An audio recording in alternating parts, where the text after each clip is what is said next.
Hello friends, education success point welcomes you. हमने start किया हुआ है एजुकेशनल फिलोसफी। लास्ट वीडियो में हमने फिलोसफी के बारे में पढ़ा था और आज हम पढ़ेंगे एजुकेशन और फिलोसफी में क्या संबंध है, जिससे कि एजुकेशनल फिलोसफी अच्छे से समझ में आ जाएगी। रॉस ने कहा है कि दर्शन और शिक्षा एक ही सिक्के के दो पहलू हैं। दर्शन सैद्धांतिक पक्ष है और शिक्षा उसका व्यवहारिक पक्ष है।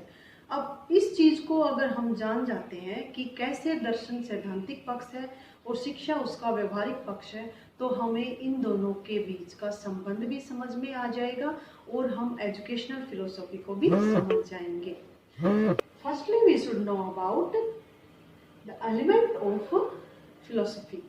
दर्शन के तत्व। दर्शन के 4 तत्व हैं: तत्व मीमांसा, मेटाफिजिक्स, ज्ञान मीमांसा, एपिस्टेमोलॉजी, मूल्य मीमांसा, एक्सियोलॉजी एंड तर्क मीमांसा, लॉजिक। सबसे पहले समझेंगे तत्व मीमांसा। तत्व मीमांसा क्या है? तत्व मीमांसा में प्रकृति से परे का अध्ययन किया जाता है। प्रकृति से परे क्या क्या रहता है? आत्मा, ईश्वर, सृष्टि। ठीक है, इस तरह के क्वेश्चनों पर विचार किया जाता है कि आत्मा क्या है, सृष्टि की रचना है, क्या वो वास्तविक है, ईश्वर क्या है, यानी कि सत्य की खोज की जाती है किसमें? तत्व मीमांसा में। तो तत्व मीमांसा किस पर आधारित हुई? सत्य की खोज पर। सेकंड है ज्ञान मीमांसा। ज्ञान मीमांसा ज्ञान के स्रोत पर आधारित है। ज्ञान मीमांसा में क्वेश्चन कैसे पुट अप किए जाते हैं? ज्ञान मीमांसा में कौन से क्वेश्चनों पर विचार किया जाता है कि जो हम ज्ञान प्राप्त कर रहे हैं उनमें से कौन सा ज्ञान वास्तविक है? आत्मा द्वारा प्राप्त किया गया ज्ञान वास्तविक है या फिर ज्ञानेंद्रिय द्वारा प्राप्त किया गया ज्ञान वास्तविक है? इन चीजों को समझने की कोशिश की जाती है ज्ञान मीमांसा में। थर्ड है मूल्य मीमांसा। जीवन के जो मूल्य रहते हैं उनमें से सबसे परफेक्ट यानी कि सबसे श्रेष्ठ मूल्य कौन से हैं, उन मूल्यों का स्वरूप कैसा है और उनके मानदंड क्या हैं, तो इन चीजों के बारे में विचार किया जाता है मूल्य मीमांसा में। नेक्स्ट है तर्क मीमांसा। तर्क मीमांसा जो कि तार्किक विश्लेषण पर आधारित है। तार्किक विश्लेषण में क्वेश्चंस को सोल्व करने के लिए 2 विधियों का प्रयोग किया जाता है। फर्स्ट आगमन विधि और सेकंड निगमन विधि। इनको हम डीपली स्टडी अभी नहीं करेंगे क्योंकि जो हमारे वीडियो है वो ज़्यादा लंबी हो जाएगी। आगमन और निगमन विधि है वो अलग से समझनी बहुत जरूरी है, इनको हम बाद में डिस्कस करेंगे। तो तर्क मीमांसा है जो उसमें 2 विधियों के द्वारा क्वेश्चन को सोल्व करने की कोशिश की जाती है। अब हम देखेंगे कि दर्शन है जो वो सैद्धांतिक पक्ष है और ये जो इसके सिद्धांत रहते हैं या तत्व रहते हैं। अब हम समझेंगे शिक्षा के घटक। शिक्षा के घटकों में सबसे पहले उद्देश्य। उद्देश्य क्या है? ऑब्जेक्टिव। इसको समझना बहुत ही जरूरी हो जाता है। नेक्स्ट है प्रक्रिया।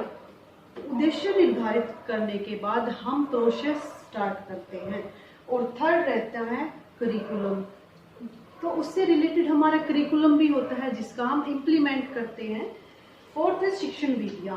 हम अपने उद्देश्यों की प्राप्ति के लिए कौन सी शिक्षण विधियां यूज कर रहे हैं? हम प्रोजेक्ट मेथड यूज कर रहे हैं, डिस्कशन मेथड यूज कर रहे हैं, लेक्चर मेथड यूज किया जा रहा है या खेल विधि के द्वारा जो उद्देश्यों की प्राप्ति करने की कोशिश की जा रही है।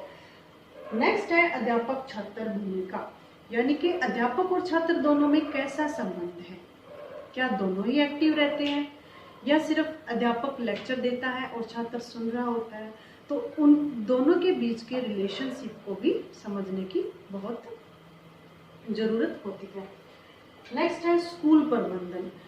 शिक्षा के उद्देश्यों की प्राप्ति में स्कूल मैनेजमेंट कितना कंट्रीब्यूट करता है, कितना है जो टीचर को हेल्प करता है उसके उद्देश्यों की प्राप्ति में। नेक्स्ट है परीक्षा प्रणाली। अपने जो उद्देश्य होते हैं उन उद्देश्यों को इवेल्युएट करने के लिए परीक्षा प्रणाली आयोजित की जाती है। परीक्षा प्रणाली 2 तरीके से आयोजित की जाती है वो सब्जेक्टिव भी हो सकती है और ऑब्जेक्टिव भी हो सकती है।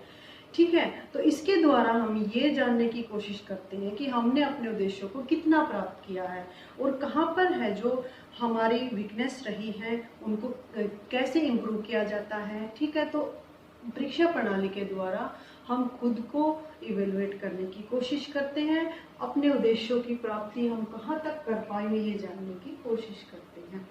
ठीक है फ्रेंड्स, तो ये समझ में आया आपको कि दर्शन है जो सैद्धांतिक पक्ष है, जो कि एक सैद्धांतिक आधार प्रदान करता है शिक्षा के घटकों को विकसित करने में, उन घटकों को समझने में।